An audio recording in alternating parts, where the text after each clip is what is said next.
Les deux mouvements rebelles ont annoncé avoir engagé des discussions afin d'établir un pas d'assistance mutuelle.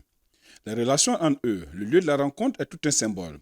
Tiwazaten, dans le nord du Mali, une localité située à la frontière algérienne. Depuis quelques semaines, cette localité est l'objet de combats intenses entre les forces armées maliennes et les groupes terroristes. Lors de la rencontre, il n'y a eu aucun document signé, du moins rendu public.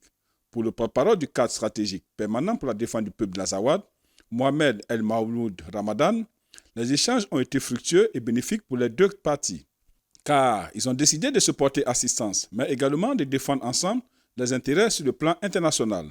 Lord Arami Oumar, coordinateur en Europe du Front patriotique de libération, FPL, explique le but recherché à travers cette rencontre avec la rébellion malienne du cadre stratégique et permanent. Selon lui, cette rencontre de haut niveau s'inscrit dans le cadre stratégique de la future coopération militaire. Il faut noter aussi que Niamey se trouve à 441 km de Gao. Le Niger, le Burkina et le Mali sont tous dirigés par des militaires qui ont rompu tous les accords stratégiques de défense avec les pays européens dans le cadre de la lutte contre le terrorisme sous Tindatine. Malheureusement, aujourd'hui, une grande partie de ces régions, Tillabéri par exemple, est entre les mains des djihadistes. Les deux tiers du Burkina Faso et du Mali sont contrôlés par des djihadistes. Avant de souligner que pour l'instant, aucun document n'a été signé. Mais, je le cite, nous sommes confiants pour la suite.